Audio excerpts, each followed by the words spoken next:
So just to introduce you, Ian McIntyre from Melbourne, and the floor is yours. Okay, can everybody see the slides okay? Yes. Yeah.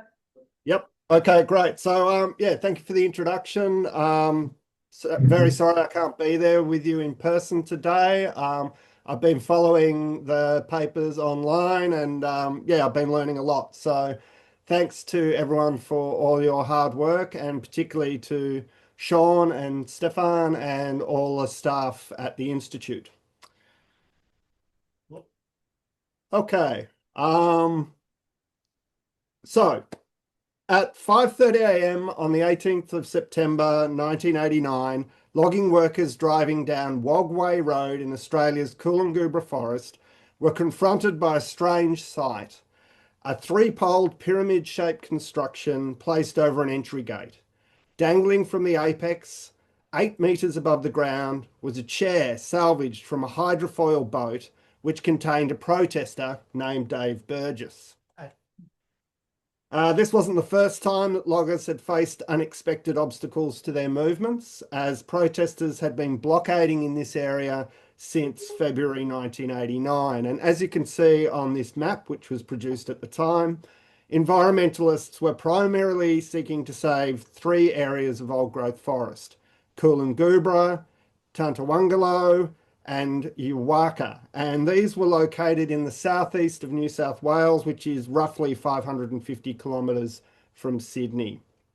And these forests were either being clear felled, as you can see on the right, so the forest is completely levelled and removed, or were due to be clear felled. And most of the logs that were taken were then turned into low value wood chips, which would be exported for paper production. This wasn't. Oh, sorry, I'm not sure. Anyway, I'll just keep going. So, during 1989, protesters committed to protecting these forests had increasingly used obstructive direct action. And this is a term I've employed elsewhere to differentiate this type of activity from other forms that are described as direct action. So obstructive direct action includes attempts to directly and physically impede the movement and work of others and the passage of equipment and goods in order to achieve the goals of campaigners. And there's an associated repertoire of contention which had been developed and enlarged during protest waves since the late 1970s. And this was based around environmental blockading. And this is a term I've used to describe the use of obstructive direct action to disrupt logging, clearing, and other activities that threaten to transform biodiverse areas such as forests, beaches, and rivers. Now, during 1989 and 1990, this repertoire underwent a new period of expansion. Protesters in the southeast New South Wales forests would perch on platforms high up in threatened trees. They would lock themselves into plates and tubes embedded in the road, and they would lock onto gates and equipments with kryptonite locks. The event that I open with, and which I'll pick up again within a moment, however, was the first time that a tripod had ever been seen or used anywhere in the world. So, on the day, attempts to convince Burgess to come down failed, and the workers for a period could drive no further into the forest, as you can see. They called the police, and upon arrival, these arrested some of the tripod sitters' support team. A cherry picker could have been called in to remove the activist, but there were none nearby. So, ignoring warnings from the protesters, 2 officers and 4 logging workers attempted to lower the tripod themselves. And the result, as you can see here, is that the structure and the protester crashed to the ground. Although he needed to attend hospital, the activist thankfully hit a patch of soft ground and his injuries were not permanent. Now, despite this close call, the potential of the tripod to majorly delay and directly halt transport had been clear for all to see. And indeed, the associated risks were entwined with the logic and efficacy of the tactic, because it relied on what social movement scholar Brian Doherty has described as manufactured vulnerability. So by taking risks and placing blockaders' safety in the hands of authorities, the use of such devices aims to directly generate obstruction while creating what Doherty calls, quote, a sustained performance of their own moral commitment for a media and public captured by the epic quality of the confrontation. So in this case, video footage of the incident was broadcast on television news. Photos and stories about it were also run in newspapers. So as a result, the action not only succeeded in directing public attention to the ongoing destruction of forests, but it highlighted, and probably primarily highlighted, the actions of the police. Backed by complaints and an internal police investigation, this forced authorities to take more care with protesters, at least when cameras were around. So variations on this initial model of the tripod would appear 3 more times during blockading in the area. So one, as you can see in this photo, had added scaffolding and wires and was built to a height of around 15 meters, and that shut down access to a wood chip mill. So another action unveiled, seen on the very grainy photo on the left, unveiled the first use of a type of a bipod, which had 2 wooden poles staked to the ground and a hammock hung between them. On the right, another appearance or an adaptation involved a quad pod, and this had 4 wooden poles bound with rope and placed atop a bulldozer. And tripods using wooden poles and rope would be the form of the device which became most popular nationally and internationally. Okay, so I've given you this very brief history of the tripod's kind of emergence. So now I'll discuss some of the conditions under which it was originally invented, as well as kind of processes and dynamics involved in regards to innovation, knowledge production, and learning. And I'll then turn to how it was diffused and became embedded to the point where it remains part of the international obstructive direct action repertoire. So I'll start with some of the broader political context. So it's important to note that environmental blockades in Australia take place in the context of a settler colonial society in which Indigenous peoples were dispossessed and forced off their lands. Since the 1970s, some First Nations communities have won back access to land and some levels of meaningful control, but this is not the norm, and Australia remains without a treaty. Land use in Australia is therefore largely controlled by varying levels of elected local, state and federal governments and their associated bureaucracies. So the main trigger for blockading in southeast New South Wales was the 1988 election of a Conservative state government, when this was combined with withdrawal of by the federal centre-left Australian Labor Party. This led to political closure for environmentalists and a scaling up of logging. So with these old growth forests under threat, local residents and state and national environmental organisations formed the Southeast Forest Alliance, what I'll refer to as SEFA.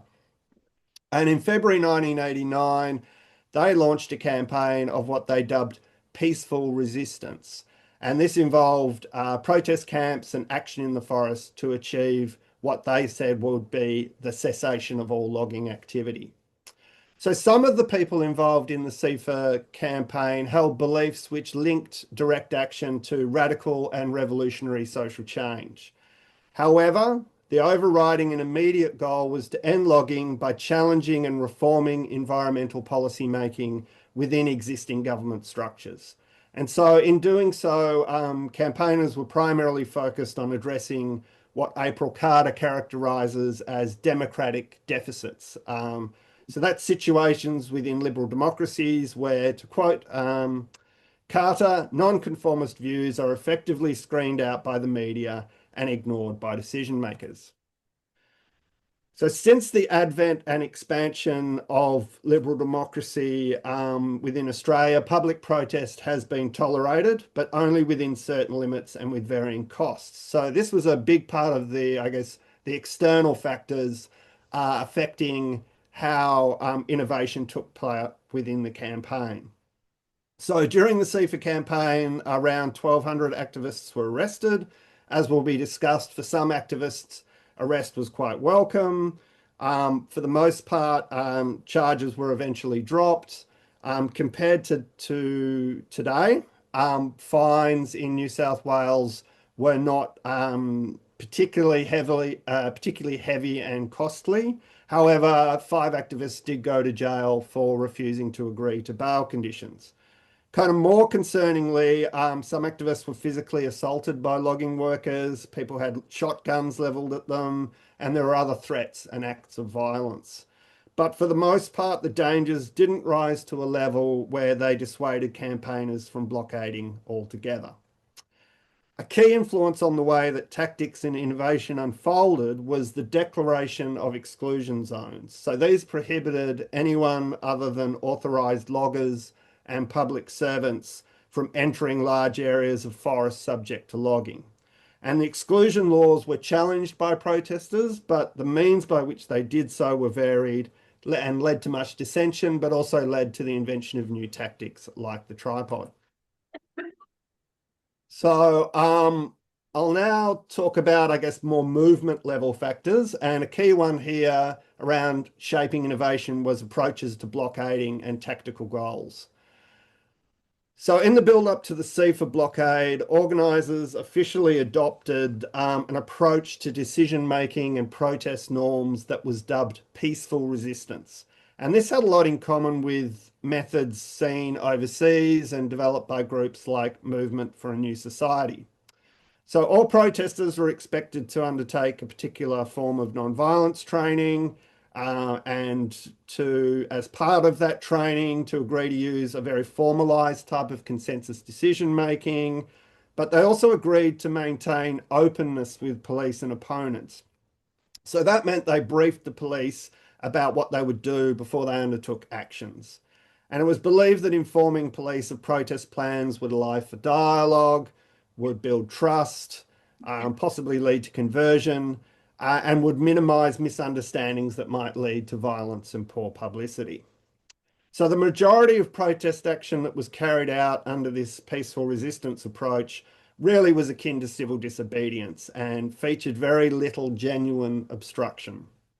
Actions typically involved limited trespass within exclusion zones by pre-arranged numbers of protesters who submitted immediately to arrest. And around 650 people were arrested in the first 4 months of the campaign. And this initially generated a high level of publicity. And that met CIFA's goals because they had a belief that media coverage and sacrifices on the part of protesters could, quote, change the positions of politicians through the power of public opinion. Now, trespass actions soon became repetitive and the media lost interest. Discontent also developed amongst a significant number of activists who were residing in protest camps, and they were staying in these for weeks, months at a time. And as seen in other blockades, there was this experience of living in the forest, and it created strong bonds with nature, and there were repeated moral shocks as people constantly witnessed the destruction of the forest. So activists increasingly chafed at the restrictions of peaceful resistance, and they became exasperated at their inability to genuinely achieve one of CIFA's official goals, which was, quote, slowing down or halting logging and roading activity. So a group of activists effectively broke away from the peaceful resistance approach, and they began to employ what some scholars have dubbed as active resistance.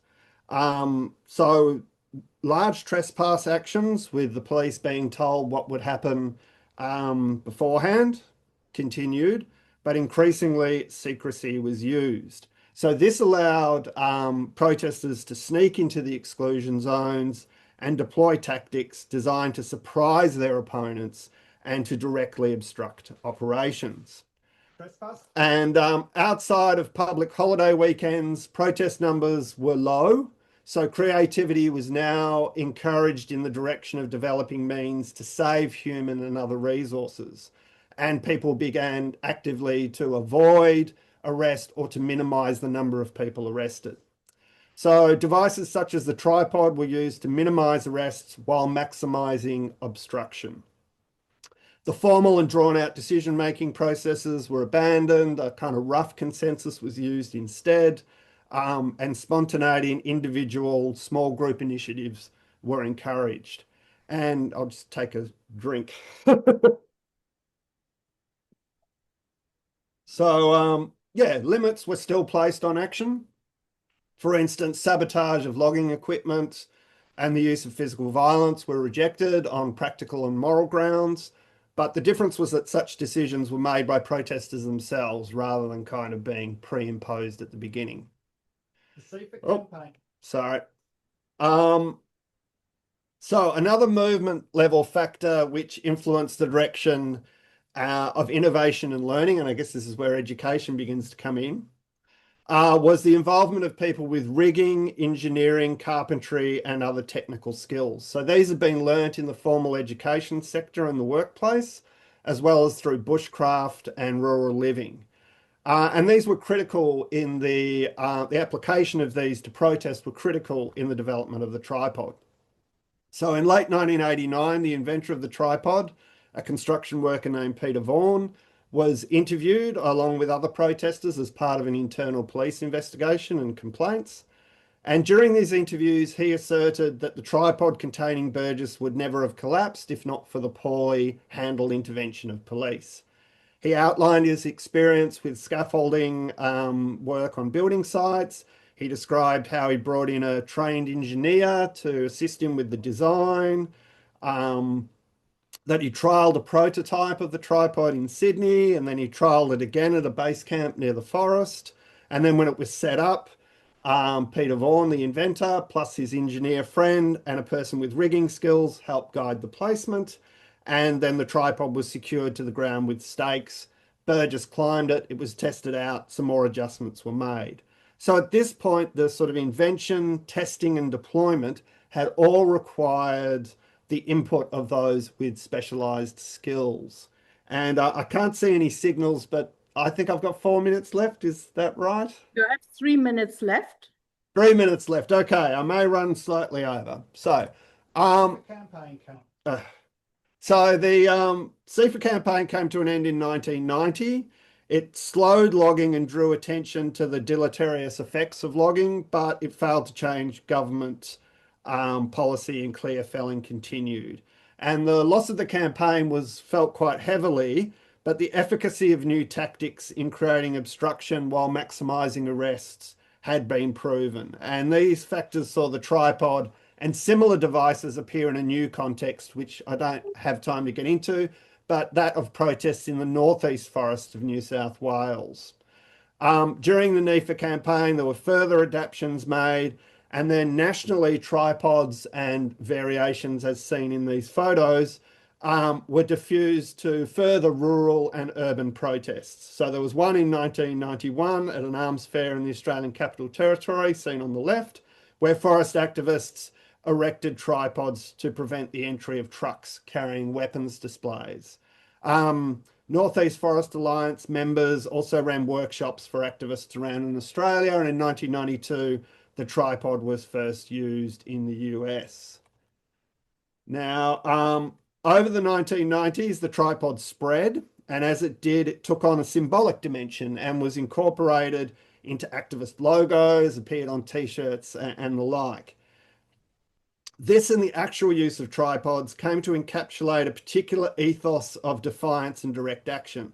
So tripods appeared at a Reclaim the Streets party in London in 1995, as seen on the left, at another one in New York in 1998, and they were also used at the blockade of the 1999 World Trade Organization meeting in Seattle.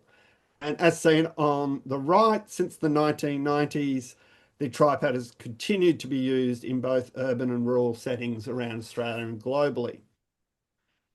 So time prevents me from getting any further into these developments, but I'll finish by briefly discussing the key means by which diffusion and learning concerning the tripod was carried out during the 90s.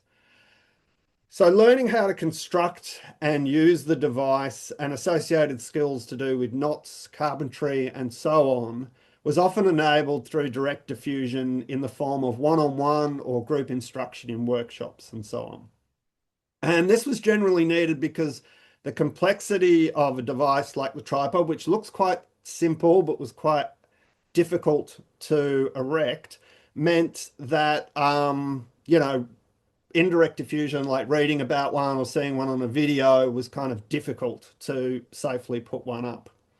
So an alternative means of learning appeared during the early 90s with the publication of the Intercontinental Deluxe Guide to Blockading, which can be seen on the left.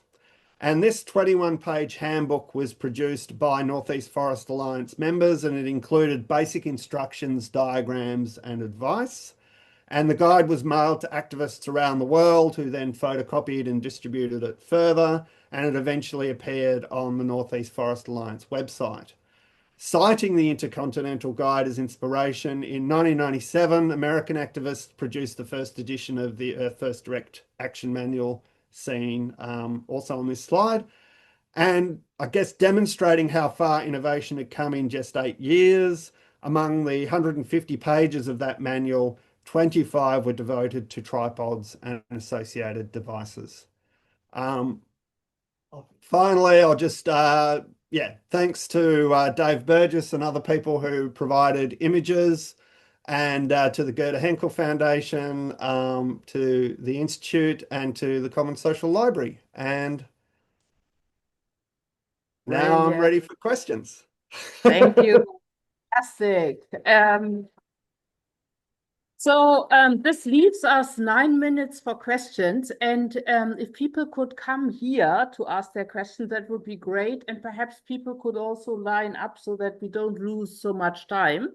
While people are thinking about questions and lining up, let me ask a question, and that combines both presentations. I think it might be interesting to think about different forms of education within the movement or among the activists to carry out these blockades, but also to recruit new members by teaching them about the cause, and also following up on Jan's comment earlier, access to education in the first place. So I'm just throwing that out, and here is the first question. Okay. Hi, Ian. Thanks so much. I enjoyed it. Could you talk a little bit more about why the tripod versus just a regular tree sit? It seems like, or maybe you can talk about maybe some of the tactical advantages of the tripod vis-a-vis, again, other forms of obstruction that seem maybe more straightforward. Yeah, so the tripod, it's basically built on the logic of the tree sit. So yeah, having someone high up in the air and placing themselves in potential danger, and therefore forcing the authorities, if they're not using deadly force, to kind of slowly remove them.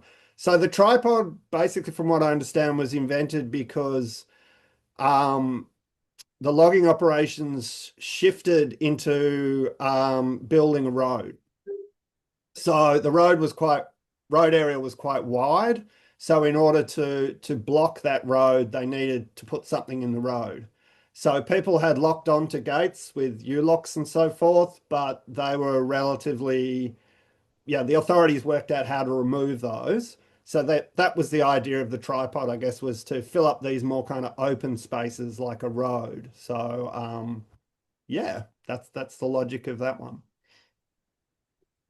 Okay, next question. Hey, Ian, thanks for that. That was great. I have a question. I can't really say from the photos, but was there like a humorous, ludic quality to these scenes of people just hanging off the trees and police trying to take them down? And whether you can speak to that kind of notion of dilemma action where police can't really do something without actually, turning ridiculous as well. And another question, as an artist, I'm really interested whether there were like sort of offshoots of these actions in, I don't know, artistic installations or performance art, because it's very, very interesting from that angle as well. Lots in there. I mean, I guess often these kind of actions and protest action is characterized as performances, I guess. In terms of kind of the kind of messages, often similar to what had been seen with tree sits and so forth, as you would have seen, you know, there was the use of banners and so forth, so that even if the you know, the news story or whatever was just about trying to say, you know, there's these silly, stupid people who are climbing up trees or climbing up tripods, the message could still get through via the banners. And some of those banners would certainly use humor. I think there was kind of a balance and a tension with these particular protesters between wanting that kind of media attention, but also wanting to genuinely hold up logging to some degree.